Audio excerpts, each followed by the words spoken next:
मंत्र शक्ति से कभी कभी ऐसे काम होते देखे और सुने जाते हैं जिनसे असाधारण आश्चर्य होता है। अत्यंत विषैले सर्प, जिनकी फुंसकार से ही मनुष्य मर सकता है, मंत्र शक्ति से कीलित होकर रस्सी की तरह पड़े रहते हैं और कुछ हानि नहीं पहुंचाते। जिस सर्प ने मनुष्य को काटा है, उसे ही मंत्र शक्ति से बुलाकर काटे हुए स्थान से विष चुसवाकर रोगी को अच्छा कर देना कई सर्प विद्या विशारदों का बांगे हाथ का खेल होता है। जहरीले बिच्छू, जिनका डंक लगते ही मनुष्य बेचैन हो जाता है, मंत्र शक्ति से निर्विष हो जाते हैं। डंक की पीड़ा मिनटों में अच्छी हो जाती है। पागल सियार या कुत्ते के कांटे हुए जहरीली मक्खियों या कीड़ों के कांटे हुए लोग भी इसी प्रकार ठीक होते देखे गए हैं। मधुमक्खियों को मंत्र शक्ति से निर्विष करके लोग उनका शहद बड़ी सुगमता पूर्वक निकाल लेते हैं। कमलवाय, पीलिया, तिल्ली, पारी के ज्वरकंठमाला, मृगी, उन्माद आदि रोग मंत्र द्वारा ठीक होते देखे जाते हैं। बच्चों के पसली चलना, अधिक रोना, दूध पटकना, चौंक पड़ना, सूखते जाना आदि बहुत से रोग भी इसी विधि से ठीक होते देखे गए हैं। भूत बाधा, प्रेत पिशाच आदि के उपद्रव आदि का भी मंत्रों द्वारा शमन होता है। मंत्रों द्वारा हानि भी पहुंचाई जाती है। किसी को बीमार कर देना, मतिभ्रम पैदा कर देना, द्वेष करा देना, वश में कर लेना आदि हानिकारक उपचार भी किए जाते हैं। और जरूरत पड़ने पर बुद्धि को सुधारने में, मानसिक शक्तियों को श्रेष्ठ एवं उन्नतिशील बनाने में भी इसका प्रयोग किया जाता है। हम ऐसे व्यक्तियों को जानते हैं जिन्होंने मंत्र शक्ति से अनेक पगले, अधपगले, भुलक्कड़, जड़, मूढ़, शठ और दुष्टों के जीवन में आश्चर्यजनक परिवर्तन उपस्थित कर दिया है। इसके अतिरिक्त और भी असंख्य प्रकार के भले बुरे कार्य मंत्र शक्ति से होते हैं और होंगे। इन सब बातों को देखते हुए यह प्रश्न उपस्थित होता है कि ऐसे आश्चर्यजनक कार्यों का मूल स्रोत क्या है? यह शक्ति कहां से आती है और किस प्रकार काम करती है? मंत्रों की शब्द रचना पर मामूली तौर से दृष्टिपात करने पर यह पता नहीं चलता कि इनके उच्चारण में ऐसी क्या विशेषता है जिनके द्वारा वह अद्भुत शक्ति उत्पन्न हो जाती है। मंत्रों की वाक्यावली में से कोई ऐसा महत्वपूर्ण अर्थ भी नहीं निकलता जिसके आधार पर उसमें किसी विशेषता के निहित होने का अनुमान लगाया जा सके। मोटी बुद्धि से सरसरी तौर पर देखने से मंत्रों का मर्म समझ में नहीं आता, परंतु गंभीरतापूर्वक विवेचन करने से वस्तु स्थिति का पता चल जाता है। शब्द एक सजीव पदार्थ है। जो भी शब्द हमारे स्वर यंत्र में से निकलता है, वह ईथर तत्व में एक कंपन उत्पन्न करता है। यह कंपन उस उच्चारण करने वाले मनुष्य की इच्छा शक्ति और धारणा के अनुसार बलवान और निर्बल होते हैं। पृथक पृथक रूप से अक्षरों का स्वरूप अदृश्य जगत में बनता है। एक विशेष प्रकार की शब्दावली को एकत्रित कर देने से उनका विशिष्ट स्वरूप बन जाता है। अक्षर विज्ञान के आचार्य इस बात को जानते और मानते हैं कि अमुक प्रकार के अक्षरों का एक समूह अमुक प्रकार के कंपन उत्पन्न करता है और वह इस प्रकार का हानिकर व लाभदायक प्रभाव उत्पन्न करता है। जैसे शहद और घी दोनों ही मामूली खाद्य पदार्थ हैं, परंतु यदि वे बराबर मात्रा में मिलाकर खाए जाएं तो बड़ा घातक प्रभाव उत्पन्न करते हैं।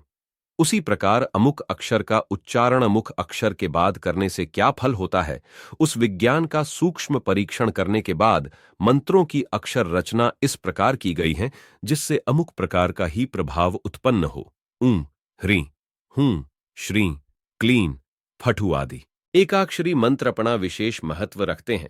कंठ के स्वर यंत्र के जिस स्थान से यह अक्षर निकलते हैं, उसमें कुछ अलौकिक विशेषता है। इस विशेषता को ध्यान में रखते हुए वर्णमाला में या बोलचाल की भाषा में कहीं भी इन्हें स्थान नहीं दिया गया है।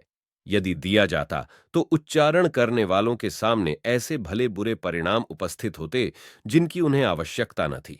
मंत्रों की रचनाउट पटांग अक्षरों का जोड़ मालूम पड़ती है, परंतु वास्तव में बात दूसरी ही है।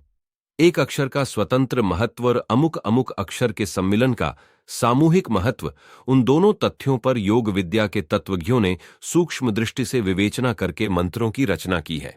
सच्चे मंत्रों को उचित रूप से अभिमंत्रित करने पर अक्षर विज्ञान के सिद्धांतों के अनुसार उनका निश्चित फल प्राप्त होता है। इसकी चाहे जो परीक्षा कर सकता है।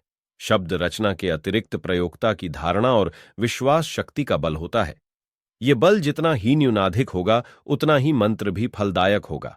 उसी मंत्र के द्वारा एक साधक अद्भुत करतब कर दिखाता है, परंतु दूसरे को उसके द्वारा कुछ विशेष सफलता नहीं मिलती। इसका कारण प्रयोक्ताओं का विश्वास और मनोबल है।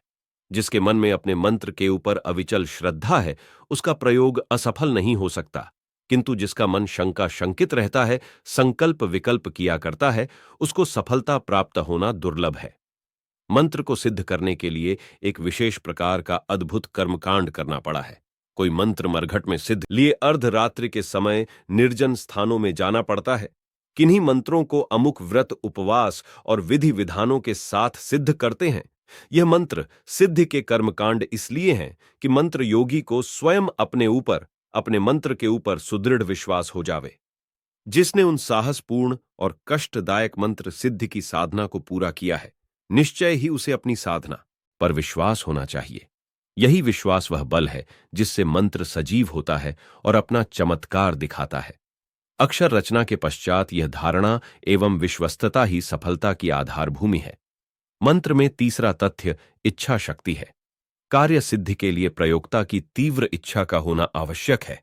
प्रयोग के साथ साथ अपनी संपूर्ण मानसिक शक्तियों को एक स्थान पर एकत्रित करके सफलता की उत्कटाकांक्षा में अपना मनोयोग लगाना होता है।